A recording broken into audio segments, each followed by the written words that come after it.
and welcome to a VO's Journey. My name is Anthony Pica. This show is all about helping the new and upcoming voiceover artists grow their business, sidestep all the crazy things that I seem to step on.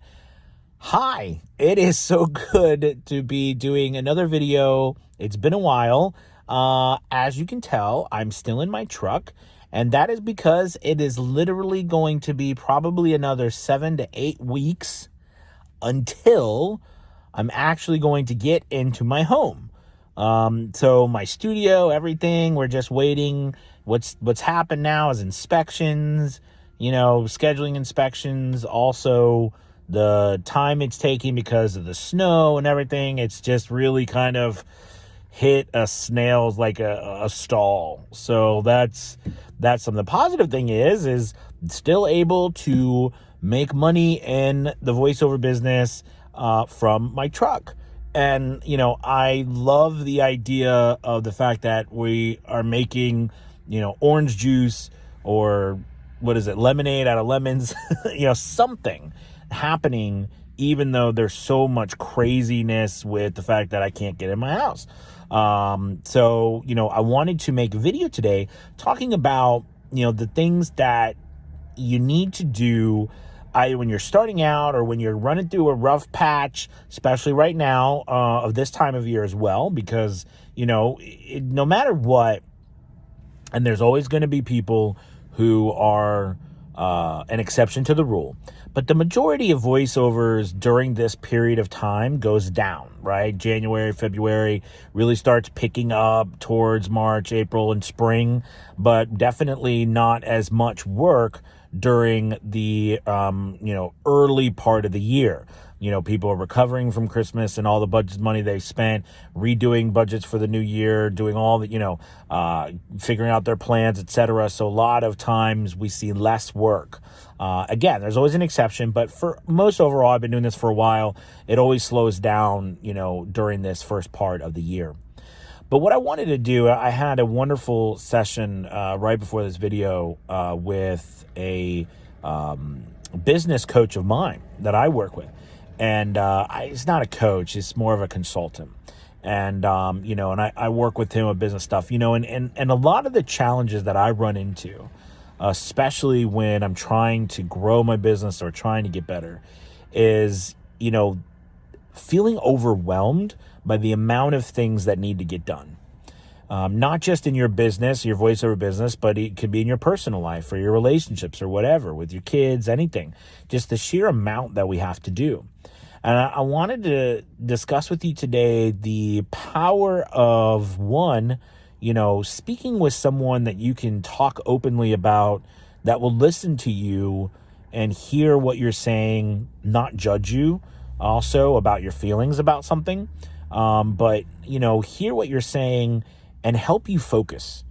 Focus is, for me personally, it's always been a massive challenge in my life, is being able to continue to focus correctly, because I always have had an issue with lots of ideas, and one of which is not an issue, it's a good thing, but when you get it all in front of you and it's in this massive bucket you're staring at, it's overwhelming, and constantly being able to whittle that down to 3 things, like 2 to 3 things that are the most important things for you to do at one time, that's so vital to your success.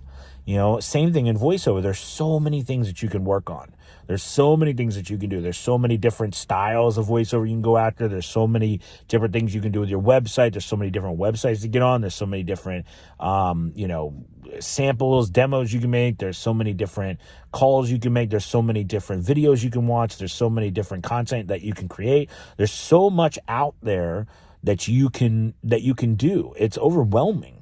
Right. And the reality is, in a perfect world, we could do it all, but we can't. So focusing on what you can do with where you are and what you have, right, and really narrowing down on that can be extremely useful to you. And even if you don't have anyone to talk to, use a pen and paper, use a pencil and paper, use a computer, map it out.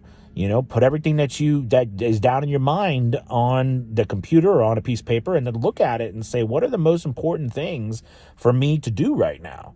What are the absolute most important things for me to do in order for me to be successful, especially for my goals? And that's another thing too. If you haven't really set strong goals for this year, set those goals, because those goals are a great way for you to, will help you dictate what is the most important things for you to be working on, especially if you take those goals and you put them up somewhere or put them on your map that you're making on your computer, and say, what are 1 to 3 things that I need to do that's going to help me reach my goals this year? Do you know what I'm saying? And then look at those things. Another one of those things too is what I find is a lot of times the things that I need to do, they're not very fun for me, right? Like I love to dream.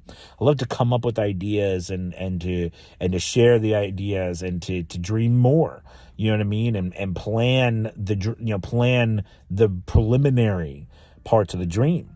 What I don't like to do is the, more of the managerial type of puzzle work, where I have to fit each puzzle piece together and then make it all, like the managerial work is I've never been interested, like I've always been more the entrepreneur type, but that managerial work is so important. But it's important for you to know that if you need to do that and why maybe you're not doing it, because it's probably not that fun for you, but to get it done is still vital and important. So I think it's a good idea to get it out there, write it down, talk to somebody, and really come up with 1 to 3 things that are vital for you to do, for you to be successful towards your goals this year so that you can move forward. And I know for me, it's really important, especially with what I'm doing where I am. I'm limited in what I can do, but at the same time, very blessed that I can be portable and this business can continue to run and thrive even in an atmosphere that it doesn't seem like it should be able to, but it does. And that goes to show you the power and the excitement of the businesses that we run. All right, guys, thank you so much for watching. Take a moment to hit that like and subscribe button. I know I've been unable to do as much of the content, but I'm going to be doing a podcast here shortly. Also, I've got an exciting podcast episode set up for next week with David Cicerelli from voices.com on the new article that come out with the state of voiceover in 2022 and everything. So excited to do that interview and share that with you guys. Thank you so much for watching. As always, you have a wonderful, wonderful day. I will talk to you soon. Goodbye. Goodbye.